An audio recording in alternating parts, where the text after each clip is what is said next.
우리가 예수를 바로 믿기 위해서, 그리고 어떤 경우에도 흔들리지 않는 믿음을 가지기 위해서 반드시 알아야 할 내용이 있습니다. 그것은 예수님은 나에게 어떤 분인가?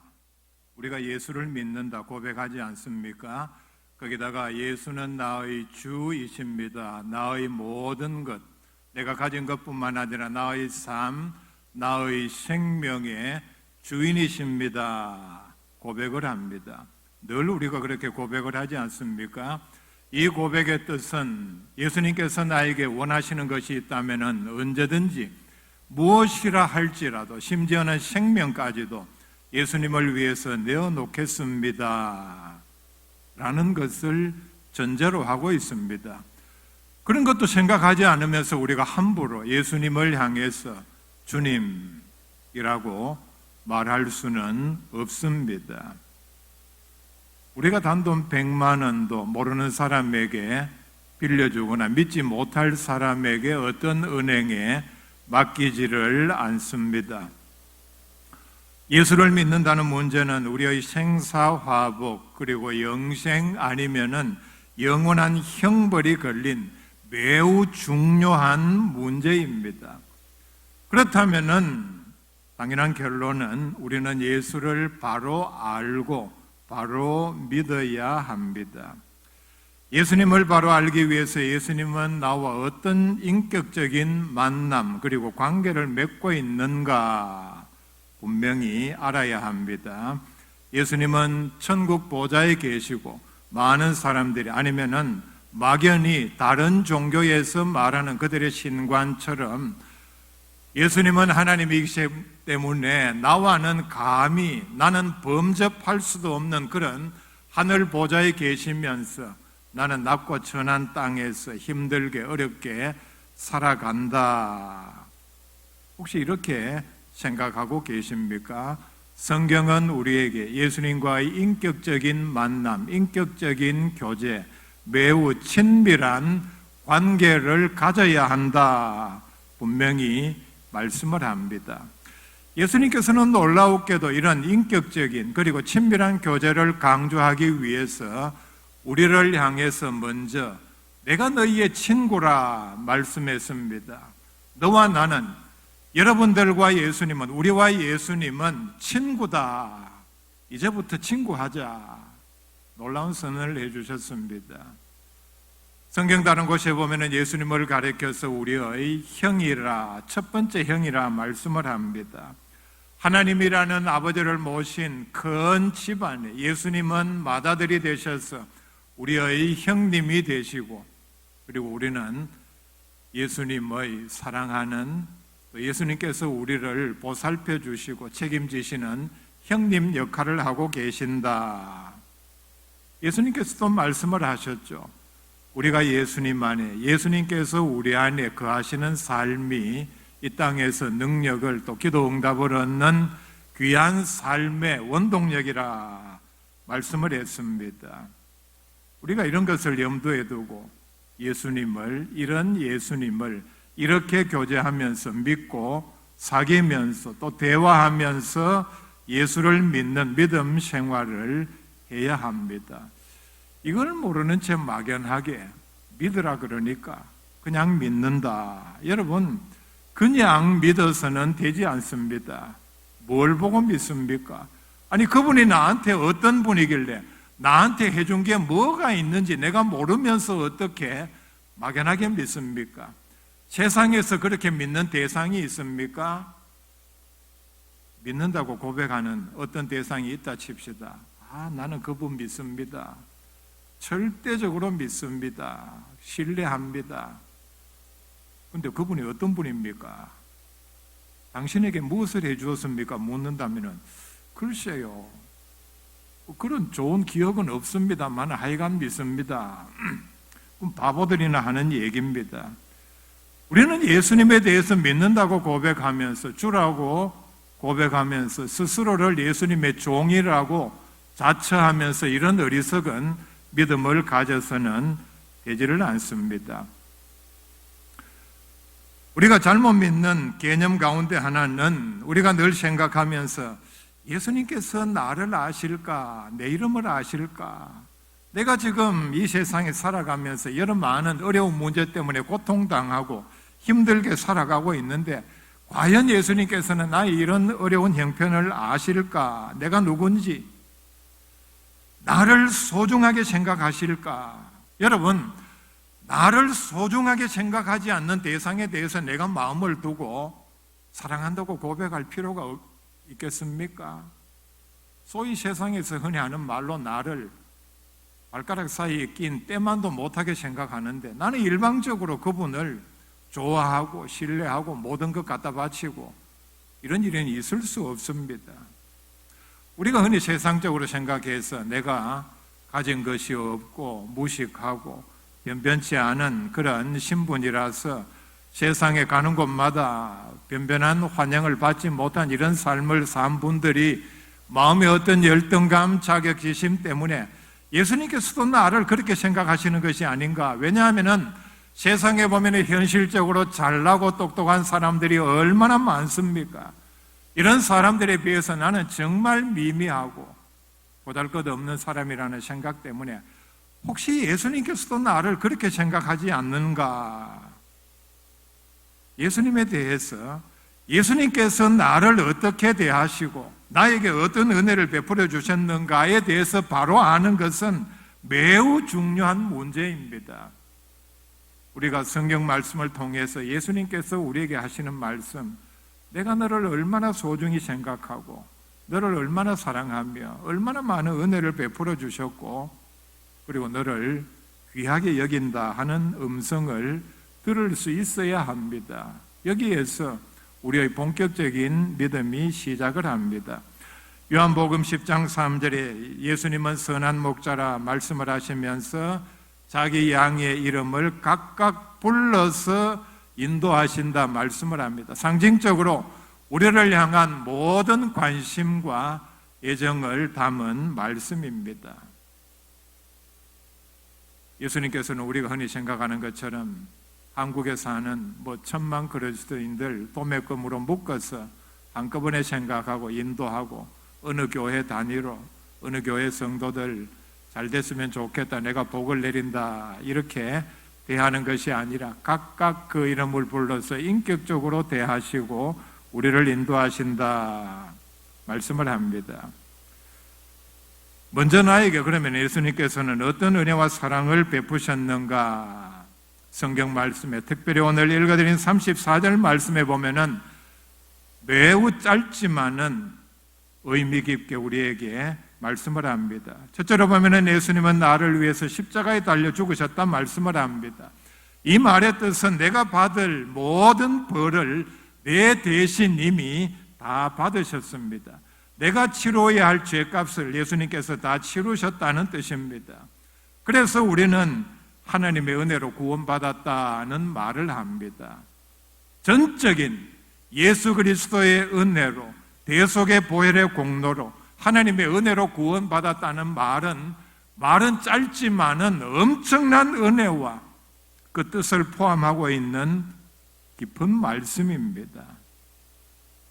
이 뜻을 돌아볼 수 있기를 바랍니다. 그리고 두 번째는 다시 살아나셨다 말씀을 합니다.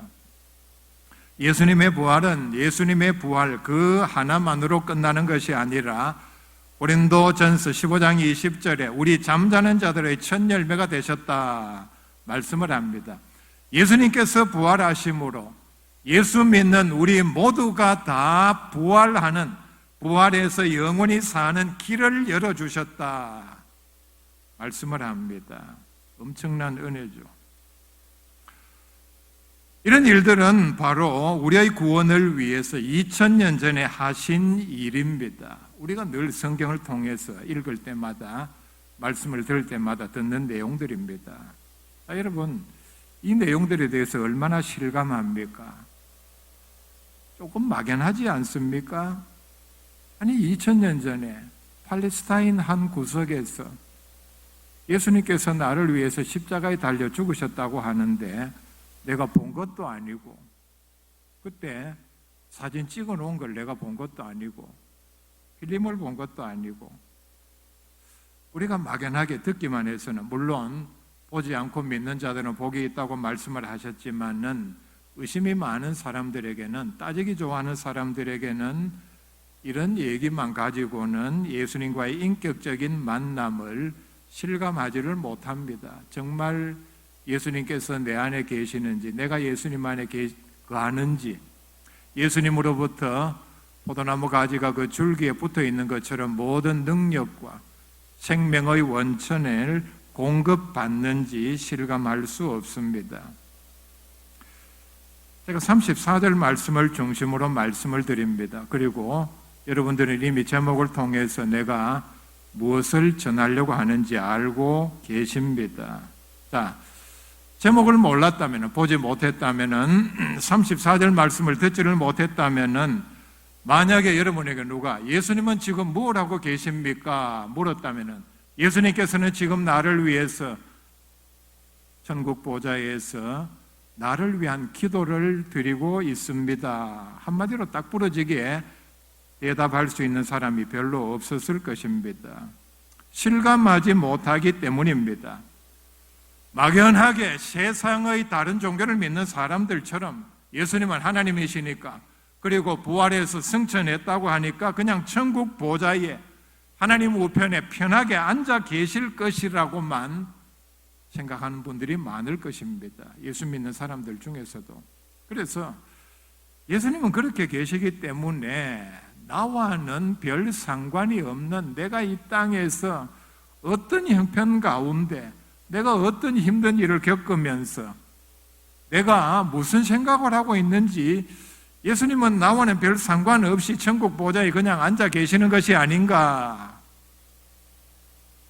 생각하기 쉽습니다. 이런 생각으로는 예수님과의 인격적인 교제, 만남을 가질 수 없고 우리의 믿음이 자랄 수 없습니다.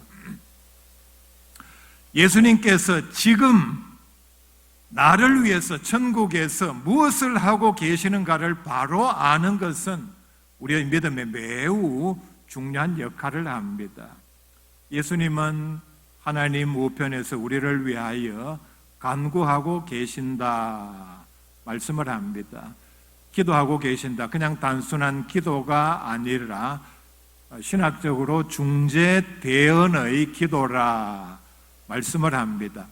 하나님과 죄인 사이에서 죄인은 감히 자기의 죄를 용서해달라. 물론 우리가 그렇게 기도해야 하지만은 더 효과적인 기도를 위해서 우리를 대신해서 우리의 죄를 용서하고 구원해 달라는 기도를 하나님 앞에 간절하게 드리고 계신다 말씀을 합니다. 하나님과 우리 사이에 예수님 자신이 피 흘려 죄 용서받게 한 우리들이 죄에 대해서 정죄받지 않도록 드리는 기도를 가리킵니다. 이 기도가 바로 중재대언의 기도입니다. 우리가 흔히 생각하는 것처럼 누구 병 고쳐달라, 어려운 문제 해결해달라, 이런 기도와는 차원이 다른 정말 귀한 기도입니다. 그리고 나아가서 내가 이 땅에서 시험과 유혹에 흔들리지 아니하고 믿음 생활 잘 할 수 있도록 간구하고 계십니다.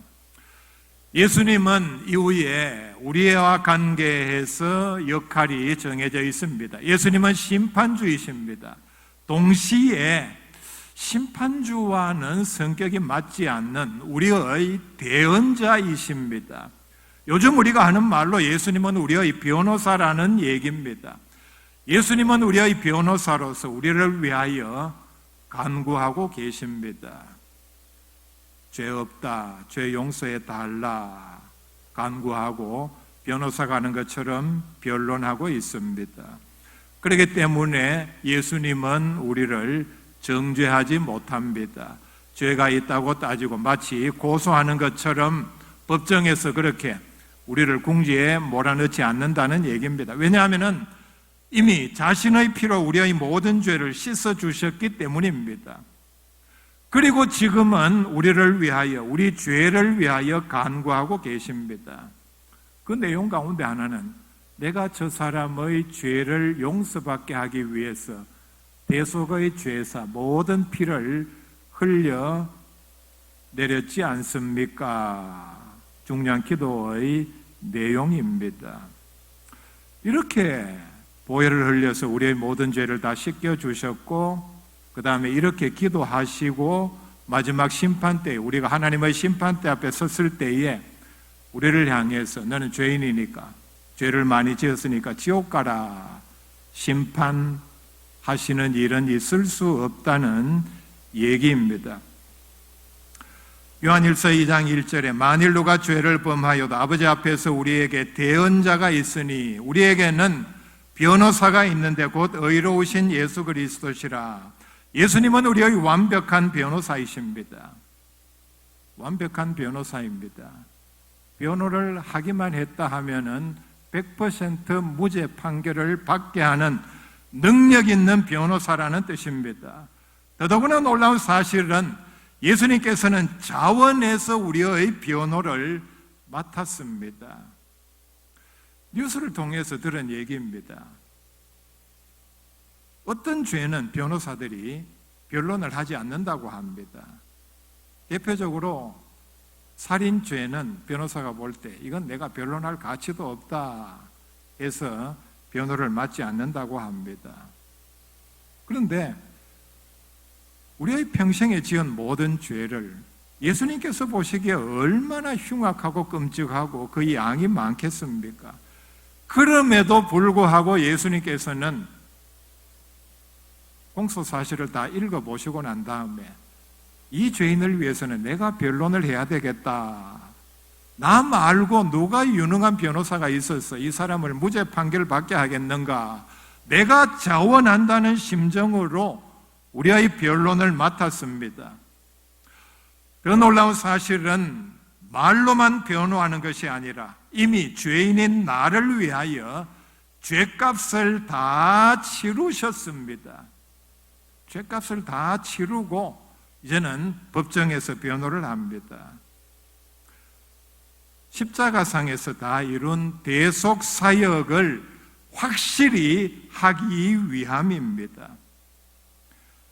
하나님은 예수님의 변호를 다 들어주시는 재판장이십니다. 예수님이 변호하기만 하면은 100% 무죄 판결이 납니다.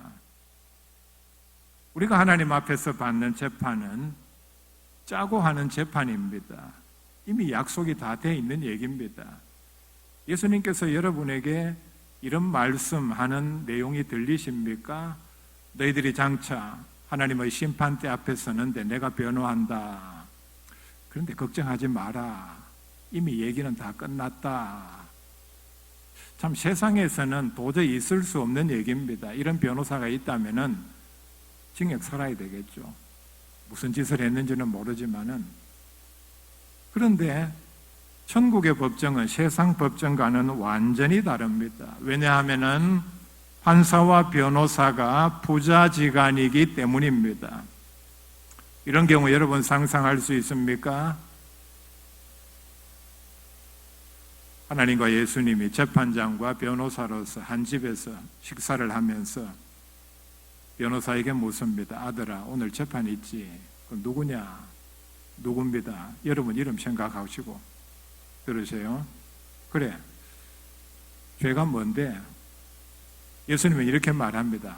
아버지, 그거 아실 필요 없습니다. 오늘 재판할 때 제가 이러쿵저러쿵 몇 마디 할 테니까 아버지는 그냥 알아들었다는 듯이 고개만 몇 번 끄덕끄덕 하다가 마지막에 그냥 무죄 판결이라고 선고하고 망치만 3번 두드리면 됩니다. 이런 식으로 얘기가 다 끝났다는 얘기입니다. 하나님께서는 예수님의 무죄 변론을 절대로 거절할 수 없습니다. 왜냐하면 우리를 구원하기 위한 하나님의 대속 사역 명령에 예수님께서는 모두 순종하셨기 때문입니다. 예수님께서 우리를 구원하시기 위해서 십자가에 달려 죽기까지 복종하셨다 말씀을 합니다.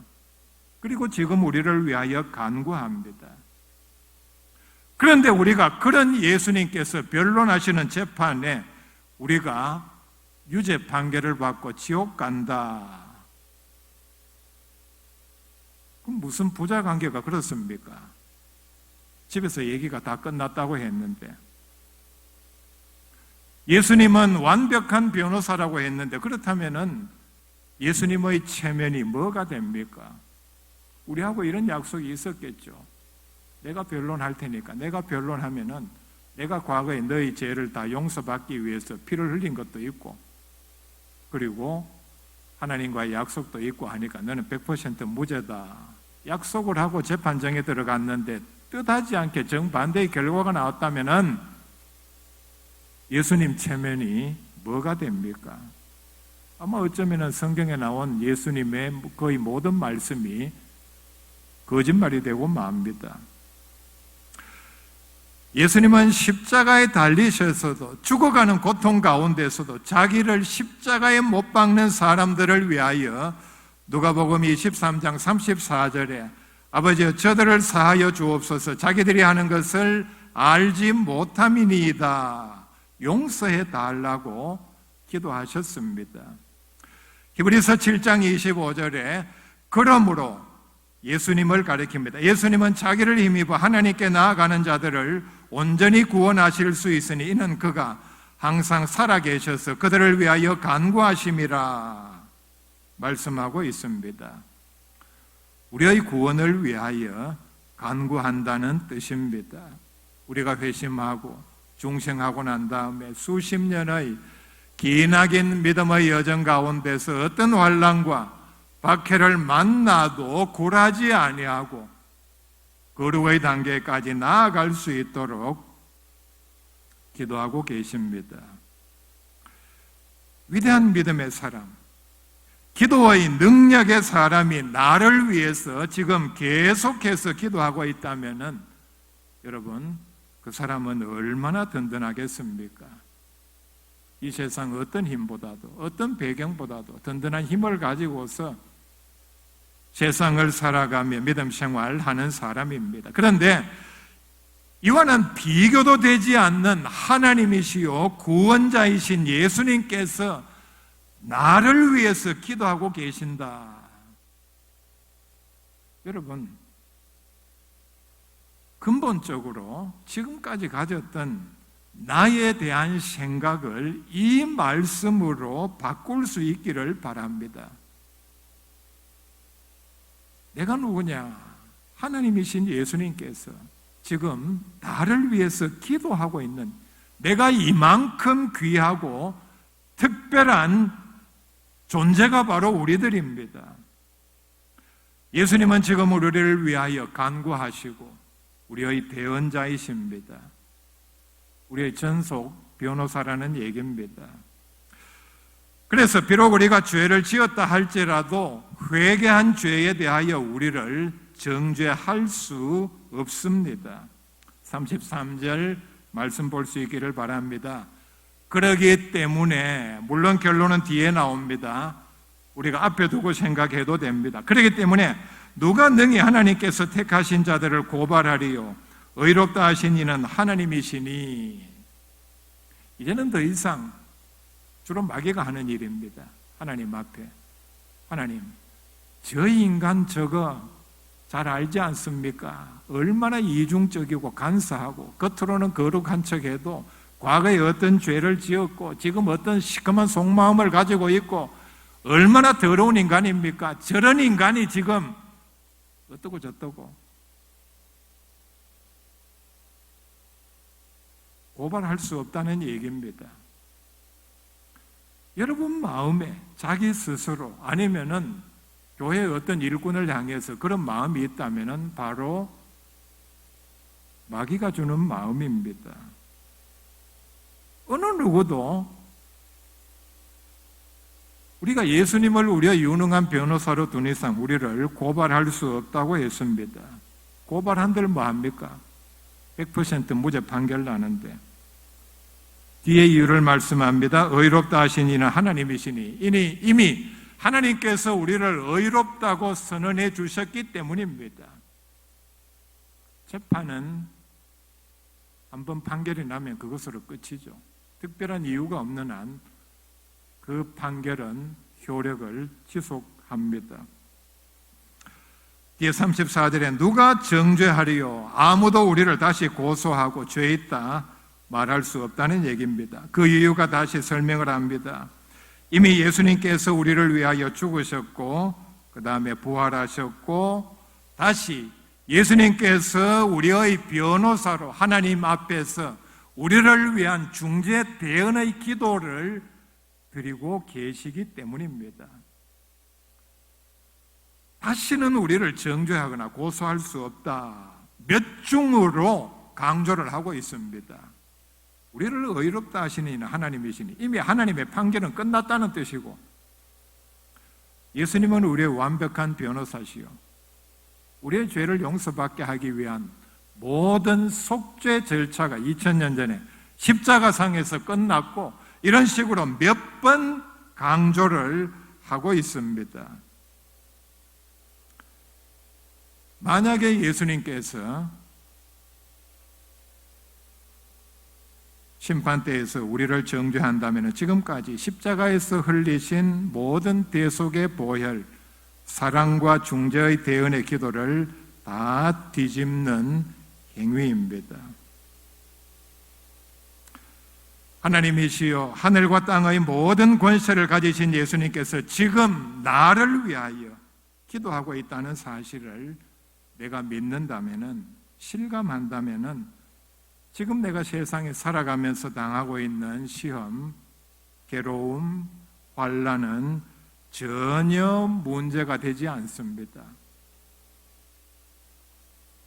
예수님께서 지금 나를 위하여 간절히 기도하고 계시는데 세상의 어떤 문제, 이게 오래 지속이 되고 내가 응답받지 못한다고 해서 무슨 문제가 됩니까?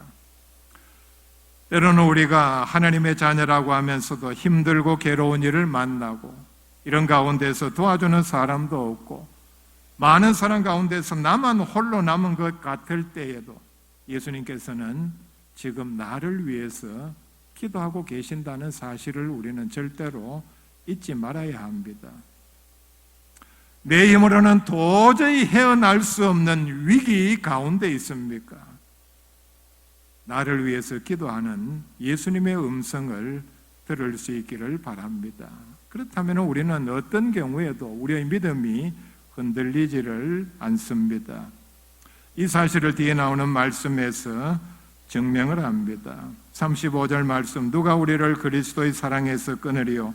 환난이나 공고나 박해나 기근이나 적신이나 위험이나 칼이랴. 세상에서 당할 수 있는 이런 어떤 위기도 나를 위해서 기도하시는 예수님의 사랑, 하나님의 사랑에서 끊을 수 없다.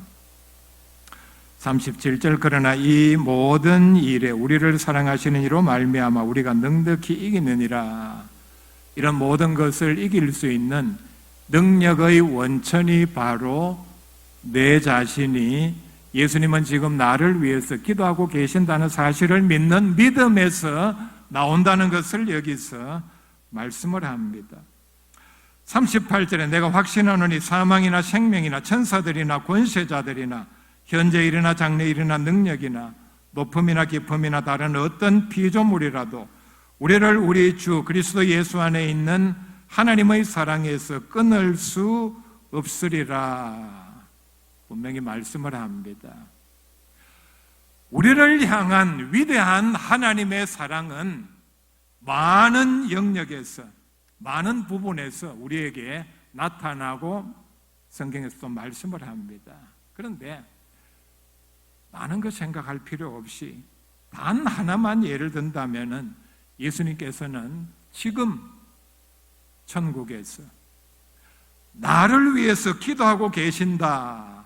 바로 여기에서 우리를 향한 하나님의 위대한 사랑을 가장 확실하게 말씀을 해주고 있습니다. 이 사실을 믿는 믿음으로 승리하는 복된 백성들 될 수 있기를 바랍니다.